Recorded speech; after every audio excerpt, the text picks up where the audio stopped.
In the newest Souls RNG update, we have gotten 3 new beginners gauntlets, and these gauntlets change the game forever because they are extremely OP for that being beginner gauntlets, and each of them you should probably craft. But are they all too confusing? So in this video, I'm going to be going over the Desire Glove, the Shooting Star, and the Frozen Gauntlet, all being a right-handed gauntlet. If you should craft them, and what gauntlets are better than those gauntlets. So we're now in the update, and well, if I go into Jake's workshop here, I have already crafted all of the gauntlets, and they're all in my inventory, ready to show off. Also, let's just really quickly go over what got added in the update, and there isn't that much to go over. I literally just have to sprint over using a pistol hunter to this fish shop guy and open shop, because we can now again buy heavenlies, warps, and potions of bounds from the fish shop guy. And as you can see, there is a limit of 1 for warps and heavenlies and 2 for bounds, which is kind of good because it really does help balance the game. So if you fish macro, you can't completely disintegrate the game's stability, which is pretty nice. But anyway, right before we do get into gauntlets, I do want to ask you guys a question, and that is if you guys want a free game pass. And that is because if you guys comment your username and any game pass of your choice in the comment section, you have a chance to win that game pass,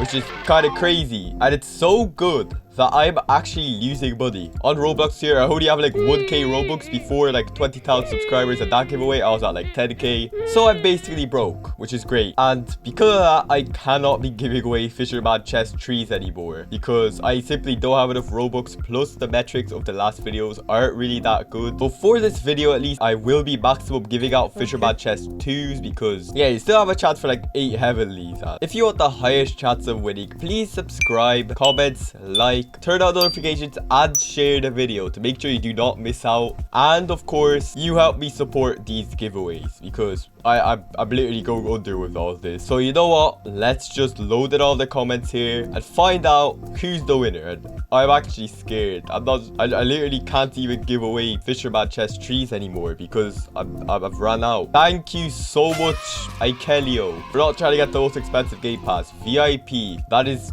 genuinely God's work here. Alright, Labubu, here's my request, and here's the winner of the last giveaway getting their premium pass, which is pretty great. And this winner will be shown in the next video if they redeem it. So, you know what? Enough yap. Let's just get into all of the gauntlets immediately. But first of all, we have our first gauntlet, which is the Desire Glove. And this gauntlet gives 40% luck, which is like a little bit expensive for it being the second gauntlet in the list, as it's literally requires 2 1k pluses, being Diablo and Bleeding. It's literally more expensive than Lunar and Solar, but it does have 15% more luck than the Luck Glove, which is about a 60% improvement. So in the end, I don't really have much else to say. The very creative buff of the Desire Glove is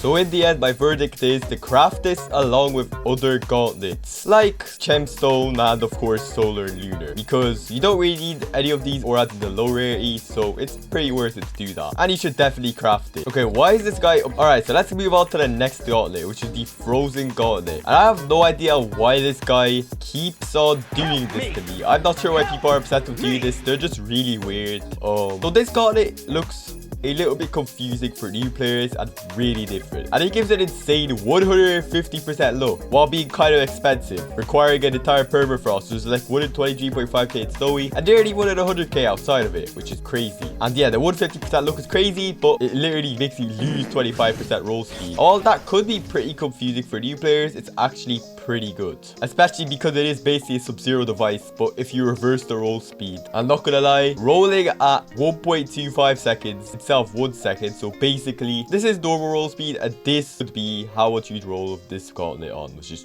absolutely sad. But even while rolling a lot slower, this does still give you 112.5% luck per second if you're rolling at about 0.75 auras per second. So while a very confusing gauntlet in the end, it's a pretty good gauntlet for its tier because because of the high luck. But it's quite expensive. You should definitely craft and use it if you need the higher tier auras like the Exo Gauntlet, because it's basically better than anything below the Exo Gauntlet, which is pretty crazy. And with the Gemstone Gauntlet, this is an actually insane combo, especially because you could have like much more roll speed with these gems, like extra roll speed, which could completely cancel out the issue that I have, which is the roll speed, and make it an insane gauntlet. But you will get less auras with this because of its roll speed. So I highly recommend using a lot of speed boosts, especially going fishing and then buying haste trees from the fishing guy to just get all of your roll speed back. But Exo Gauntlet is definitely an improvement, so honestly, if you get this at Gemstone, I'm honestly kind of tempted to just tell you to go right away to the Exo Gauntlet and wait for exotic with this absolutely insane beginners combo. So that's all for this gauntlet. Let's talk about the Shining Star, which honestly, this isn't really a gauntlet anymore. It's more of a just item that you have, but there's something pretty insane about it, which I'll tell you in a bit. So first of all, this is an extremely expensive gauntlet. At first sight, because Star Rider is a 1 in 250k and Starlight's a 1 in 50k. But keep in mind that these are both from Starfall. And if you find a Starfall, these all become 1 in 50k and 1 in 5k, which is just really cheap. And let's look at the buffs here. 50% base look,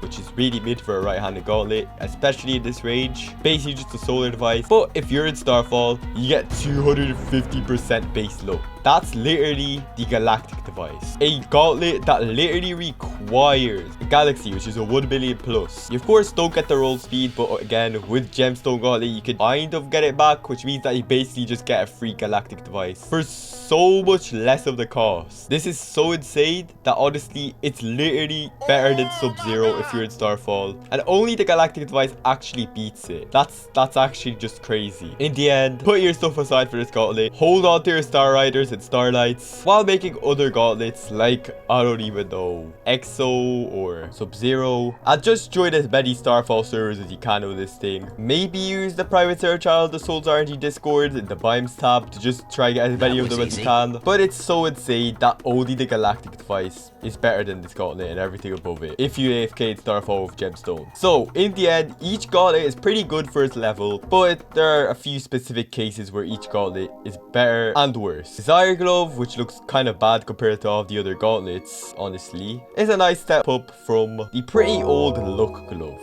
The Frozen Gauntlet is pretty nice if you do pair it with a Gemstone to try and get as much roll speed as you can for what is basically just an Exo Gauntlet but without the roll speed. And finally, what could be the star of the video, which isn't the left-handed gauntlet here, the Shining Star. This thing is absolutely crazy. If you just hop as many Starfall servers as you can, whether it is from all of these public servers or from biomes, this gauntlet is truly one of the most OP gauntlets and unbalanced ones that they've ever added into the game, especially if you have infinite Starfalls. So you know what, in the end, all of this crafting is kind of confusing, so I do have one thing that I can tell you guys how you can craft these. Because of the amount of gauntlets you have here, do not use the auto craft feature here. Do not use this, don't. And instead, if you're making something like the Lunar Device, go into your aura filter, find the auras that you need, and just add them manually so you can craft as many of these as you can and get rid of them after you're done. So honestly, while these gauntlets are really OP, it's just all really confusing, which means that I will be making a new beginner's guide soon, maybe even doing a new noob to pro, because honestly, there is so much here that they've added since the last video I made in Eon 1. And honestly, all that I can really say is please like and subscribe. If you guys are new players and you want to get your hands on the new stuff, or if you guys are old players making a new alt account and want to just get better, faster, and well, goodbye.